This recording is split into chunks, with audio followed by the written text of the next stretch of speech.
중국 탄식, 한국 이제 그만 만들어라. 수직 이착륙 엔진, 세계 1위, 대성공. 한국 혼자 만든 무인 전투기 국산 엔진. 두산에너빌리티가 가스터빈으로 쌓은 엔진 기술력을 항공까지 확장한다. 기존 발전용 가스터빈 외에 생산 원리가 비슷한 항공 분야로 발을 넓힘으로써 수익 확대에 나섰다. 이를 바탕으로 소형 모듈 원전을 비롯해 수소 가스터빈, 항공기 엔진 등 신사업 분야를 두루 선점하겠다는 전략이다. 발전용 가스터빈 생산한 노하우로 항공기 엔진 제작. 14일 업계에 따르면 두산에너빌리티는 오는 26일 정기 주주총회에서 항공기 엔진 제작과 각종 엔진 추진체 보조기기류 부분품 제작, 정비, 판매 및 서비스업을 사업 목적에 추가할 예정이다. 신규 사업 추진은 국방과학연구소와의 계약에 따른 것으로 보인다. 두산에너빌리티는 지난해 8월 국방과학연구소와 터빈 베인 블레이드 주조품 제작 및 후가공 과제를 계약했다.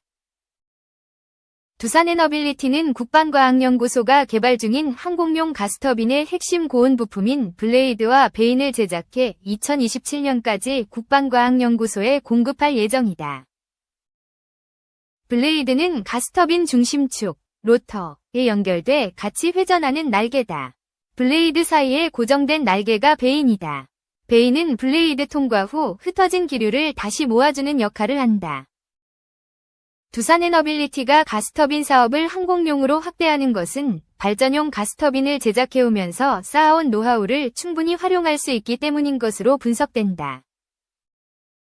두산에너빌리티는 2013년 발전용 대형 가스터빈 개발에 들어가 2019년 세계 5번째로 개발을 완료했다. 이후 김포열병합발전소에 처음으로 공급한 가스터빈이 지난해 7월 상업운전에 성공하며 신뢰성을 확보했다. 이를 기반으로 지난해 보령 신복합발전소, 올해 안동복합발전소 가스터빈 공급 계약을 따내며 수주를 이어가고 있다. 두산에너빌리티는 이 분야에서 향후 5년간 국내에서 7조 원 이상 수주를 목표로 하고 있다. 항공용과 발전용 가스터빈은 동일한 기술을 기반으로 작동 원리와 구조가 유사하다. 항공용 가스터빈은 비행체의 추력, 물체를 운동 방향으로 밀어붙이는 힘, 확보가 주목적으로 고출력 경량화 작동 유연성이 설계의 핵심이다. 발전용 가스터빈은 고효율 고출력 안정성을 목적으로 항공용보다 대형화됐다는 점에서 차이가 있다. 두산에너빌리티 관계자는 지난해 국방과학연구소와 체결한 계약을 바탕으로 항공 엔진 분야를 신규 사업에 추가하게 됐다면서도 다만 시장 진출을 위해 추가로 확정된 계획은 없다고 말했다. 항공 엔진 시장 3천조 규모로 성장, 하나 KAI 대한항공 등 두각.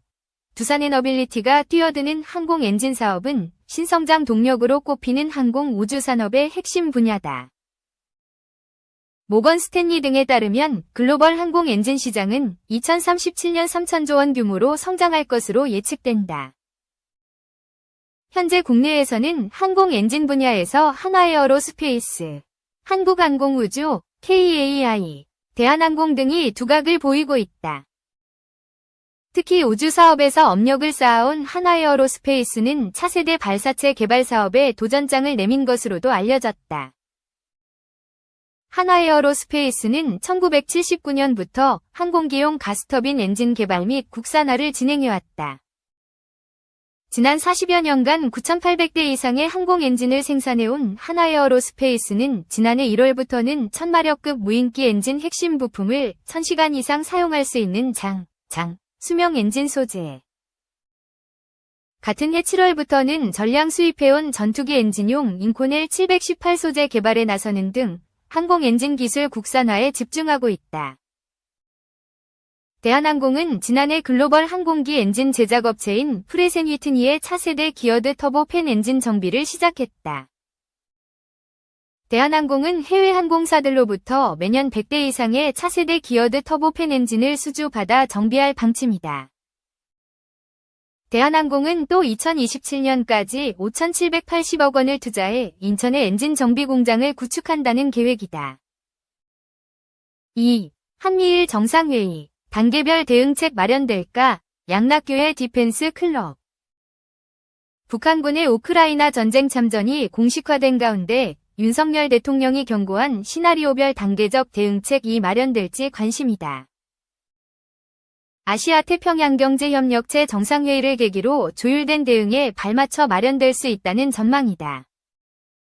제이크 설리번 백악관 국가안보보좌관은 14일 조 바이든 대통령의 페루행 기내 브리핑에서 이번 한미일 3국 정상회의는 북한의 참전에 대해 세 정상이 같은 인식을 가지고 있음을 확인하고 3국이 조율된 대응을 할 기회라고 말했다. 이에 따라 이번 3국 정상회의에서 논의할 조율된 대응에 우크라이나에 대한 한국의 무기 지원 문제도 포함될 것이란 관측이다. 북한이 쿠르크스 지역에 투입된 독립적인 사단 형태로 편성해 특정 지역을 담당하게 된다면 이는 명백한 파병이 될 수 있다. 개별적으로 러시아군의 지휘 통제를 받는 용병이 아니란 의미다. 한미일이 파병을 공식화한다면 북대서양조약기구, 나토 차원에서의 군사적 대응뿐 아니라 우리 정부에서의 무기 지원이 가능해진다는 얘기다. 우리 정부도 우크라이나를 침략한 러시아를 위해 파병된 북한군이 전투 현장에 투입된 것과 관련해 침착하고 절제된 원칙에 입각해 실효적이고 단계적인 조치를 취해 나간다는 입장을 14일 재확인했다. 통일부에 이어 전하규 국방부 대변인도 이날 정례브리핑에서 관련 질문에 북한은 결국 북한군을 총알바지 용병으로 내몰면서 반인륜적 반평화적 범죄 행위를 자행하고 있다며 국방부는 이런 행태를 절대 좌시하지 않을 것이며 정부 방침에 따라 단호하게 대응해 나갈 것이라고 답변했다. 우리 정부가 본격적인 지원에 나선다면 모니터링 파견이 우선될 것으로 보인다. 우크라이나 현지에서 북한 특수부대의 전술과 전투력을 파악할 수 있는 것은 물론 북한군 포로가 발생할 경우 신문에 직접 관여할 수도 있다. 우리가 가진 북한군 정보를 우크라이나 측에 제공할 수도 있다. 군 안팎에서는 이후 대러시아 협상력 등을 고려할 때 우선적으로는 방어적 성격 무기 체계를 지원하고 향후 살상 무기를 지원하는 단계별 접근을 유력하게 보고 있다. 우크라이나는 현재 탄도미사일에 대응할 수 있는 방공체계, 155mm 등 포탄, 무인기, 드론, 전력을 요구하고 있다. 한국형 패트리엇으로 불리는 천공이 중거리 지대공 유도 무기체계가 우선 지원으로 손꼽히는 이유다. 연일 미사일이 날아와 공습경보가 울리는 우크라이나 입장에서는 방공체계 확보가 시급하다고 한다. 천공이 같은 탄도미사일 항공기 요격체계를 자체 생산할 수 있는 나라는 세계적으로 미국, 이스라엘, 중국, 러시아, 한국 정도다. 다만 천공이는 현재 우리 군 및 UAE, 사우디아라비아, 이라크 등에 납품해야 해 당장 지원할 물량이 부족한 것으로 알려졌다. 이 밖에도 항공기를 요격할 수 있는 천궁, 보병용 지대공 무기 신궁 등도 우크라이나에 지원 가능한 방공무기로 검토되고 있다.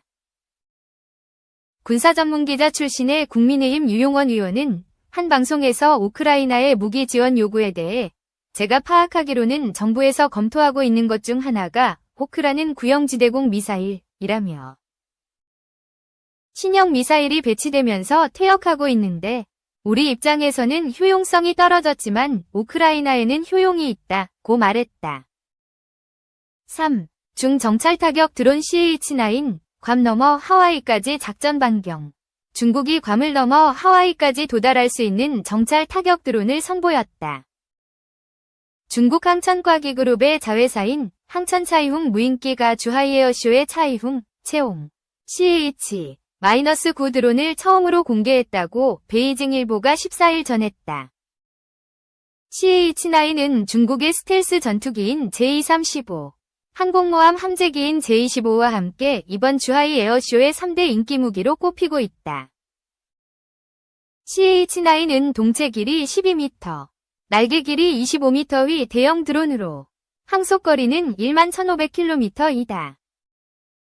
중국에서 괌까지는 3,000에서 4,000km이며 하와이까지는 8,000에서 9,000km 거리다.